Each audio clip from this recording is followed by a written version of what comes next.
Hey, my friends, I'm Matt. This is the 10-Minute Bible Hour podcast, and I'm moving some stuff around with my little studio. Studio might be too strong a word. The place where I record. So the audio is going to be a little bit screwy on this one. Thanks in advance for your patience, and we should be back to normal tomorrow.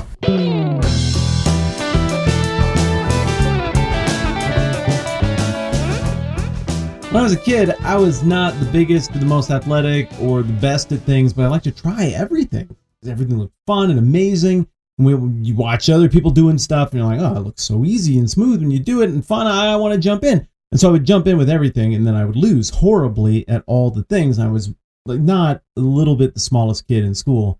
I was always, especially in elementary school, like really the smallest kid in school. And so you can imagine what the sympathetic teachers would say to try to encourage me as I got destroyed at everything. They'd be like, hey, you might not be the biggest kid, but dynamite comes in small packages. Remember that one? I always took it to heart. I was like, you know what? It does. That's a great point, teacher. And I'm going to put that deep down in my heart and just store that up and lean into that. And then at some point as an adult, I was like, you know what? Dynamite comes in small packages to make myself feel a little better. It's like, I'm going to Google that. Safe search. Google that, by the way, so that nobody can trace the dynamite search for packages of dynamite back to me. And I looked at it and I was like, dang, those packages of dynamite are actually huge.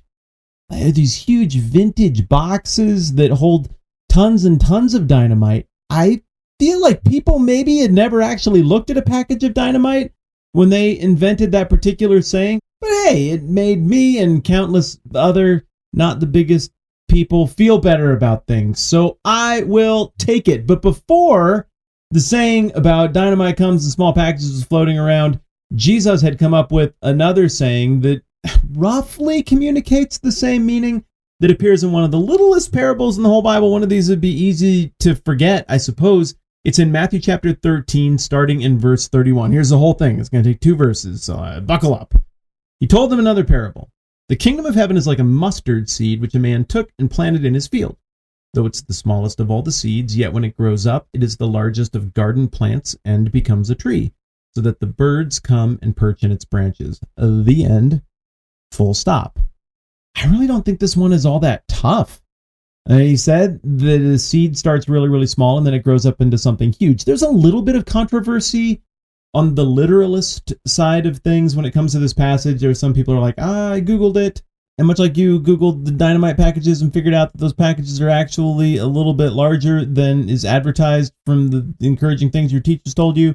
So we looked into the size of mustard seeds, and it turns out that it's not literally the smallest seed of all the seeds.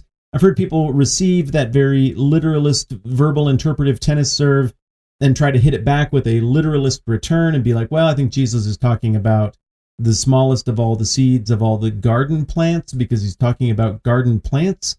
That could be. That may be a valid read. I don't know. I didn't do a lot of agronomy research on this one. That could be a satisfactory way to look at it. Another satisfactory way to deal with that tension might be to just say, I don't know, it's a metaphor inside of a metaphor. He's talking about a seed that would have conjured the meaning of a very small seed in the mind of his audience. And he's talking to a specific audience, and apparently it worked because somebody wrote this down and it stood the test of time. I don't know, whatever the case, the metaphor is not that confusing. For the 3rd parable in a row, you've got this little tiny seed, this packet of data that looks like nothing. In the first of the 3 parables that deal with scattering seeds, there's this indiscriminate scattering, and as you would expect, it doesn't always take. And in some places, it does take, and it produces this great harvest. Then we zoom in a little bit closer to the 2nd parable of Matthew 13. This is the one about the wheat and the tares that we spent all last week talking about. And there, we get a closer look at just the place where it took and it worked out. But then an enemy comes along and tries to wreck it. And ultimately that parable turns out not to be so much about the good seed that was sown, but the similar seed that got sown alongside it, and the chaos and the damage that could come from that, and the level-headedness and cool long-view perspective of the master in the story. Well, this time, the thing that we're zooming in on is just the smallness of the seed. It's such a little thing with such great consequence. So imagine what it felt like for the original audience, either the ones who are right here on the Sea of Galilee listening to these parables being taught. I mean, it's the 1st century. We've got Jesus on a boat. You can maybe see the roof of the synagogue, the symbol of religious authority, off in the distance. You could look south across the water and see Tiberias, a significant city with a Roman occupational presence named for an emperor of Rome. And here's all these people from all these different backgrounds gathered around this guy who is teaching again now at the foot of the place where he did his big kingdom manifesto, which was literally just up the hill from where he's doing this speech now out in the water. And up on the hill, he was really literal about it. And down here, he's being very figurative about it. But you add up the sum of it, and you feel like the Jesus stuff, the kingdom stuff is compelling. It's good. It's interesting. It seems like it's true and it's real. And I just, as much as I like you, Jesus, as much as your eyes are super dreamy and your beard is the best of all the beards, and as much as me, just some random member in the crowd here watching you talk from the boat, as much as I might not even be able to explain away some of the miraculous stuff that you can do, and I'm really compelled by that, as much as all of that might be true, I just don't see how this little tiny thing with this little very unofficial movement could grow into something of much significance. I mean, it has a glass ceiling. Look, there's the synagogue of a religion that's pushing a couple thousand years old, and there's a city that's reflective of the greatest, most powerful empire Earth has ever seen. This is quaint, this is nice, I like this talk about your kingdom, but I can't imagine how it's going to work out. Well, remember, the kingdom parables of Matthew 13 are about characterizing how the kingdom is going to unfold. So in the first one, a lot of people aren't going to sign up for this, but those who do and in whom this takes deep root, amazing things are going to come out of it. They're going to produce this incredible harvest.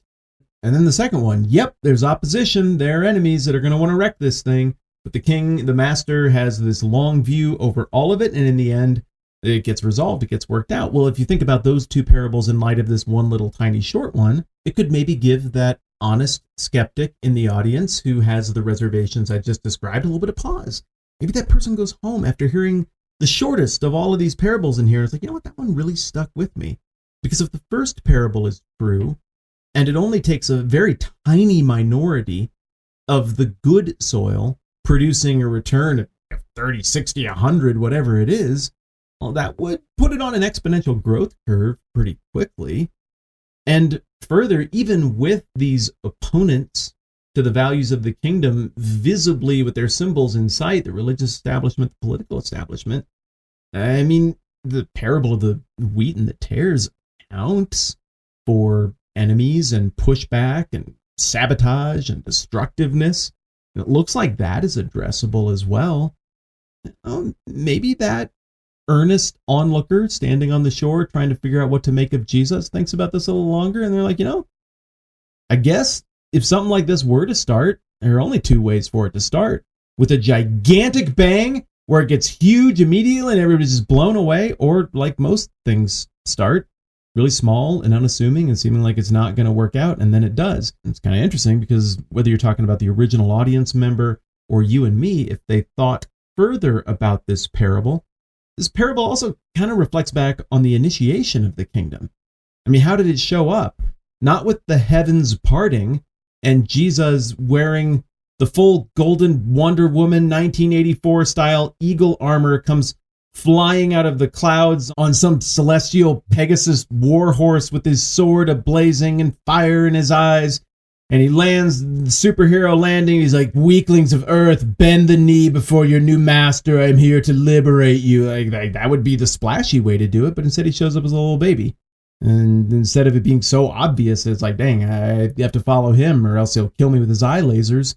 Instead, there's this slow, patient, values of the kingdom oriented opportunity to reflect on what God said in the past, what we've seen God do in the past, who this little baby is, how that lines up, how this little baby's grown up, now what this adult guy is doing and saying and how he teaches and what he's up to. And so I suppose this simple little mustard seed parable on the one level just explains how the kingdom's going to work out. We're not going to do the splashy thing right now. We're going to do the really subtle thing, and it grows up into something gigantic. You guys can all picture things that start tiny and grow up into something gigantic. But on a secondary level, it serves as a little bit of a breather in a series of very complex parables to give people something they can really sink their teeth into and consider all of this. It gives them an opportunity, it gives you and me an opportunity to do the math on the big picture. If God showed up and intervened in the physical world and was bringing about some kind of redemption, what actually would that look like? And how does that square with the stuff we've seen, with the stuff that we've been reading about? If this parable were the only thing in the Bible, I would not be a Christian. The idea that things start small and get bigger is not nearly compelling enough in and of itself to cause me to be like, yeah, that's the one true religion. I am totally signing up. No, but in the context of everything else that's going on here, it really does give us this interesting philosophical beat in the unfolding of this discourse, where we have the opportunity to stop and think big picture about what we've seen and heard so far and where this thing is going, and if that looks like the stuff that you would expect if God were to do a big redemptive plan and initiate a kingdom.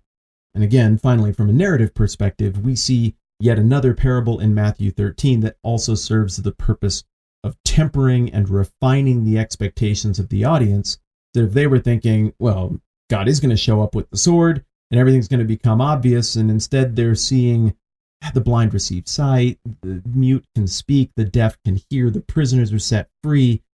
There's two sets of expectations going on there. This kind of thing serves as a corrective away from the expectations people might intuitively have and points them back toward the expectations held out by the prophets and the text and the trajectory of the work of God in the past. We get another teeny tiny little parable tomorrow that deals with a similar theme but with a different twist, and we'll have fun unpacking that one as well. Hey, I saw that a few of you jumped on and signed up at patreon.com/the TMBH to support the program. It doesn't matter at what level you sign up for, like cheap is fine. It doesn't matter. I'm grateful for all of it, but I am making progress on this really cool little field notes journal thing with the TMBH logo, and then it says Matthew on there. And I'm going to send that to literally every patron when I have the thing done and published and ready to go out here in a couple of weeks. So I'm excited to share that with you. And I'm busting my butt to make this thing look cool. So it's something fun that you can drag around, use for whatever you would use it for, or use it as a cool little, there's like the one big thought for the day that I want to take with me kind of journal. You could put dates and episode numbers in and passages in and kind of keep track of the journey that we're going on together through this text. So that was just my little idea. And now the cat's out of the bag. That's what I'm going to send y'all. I think it's pretty neat. So if you want to jump in on the Patreon thing, you can do that at patreon.com/the-TMBH. Literally everybody who signed up is going to get one of those things, and we will start getting those out here in a couple of weeks. Thanks so much for hanging out with me. I'm Matt. This is the 10-Minute Bible Hour Podcast. Let's do this again soon.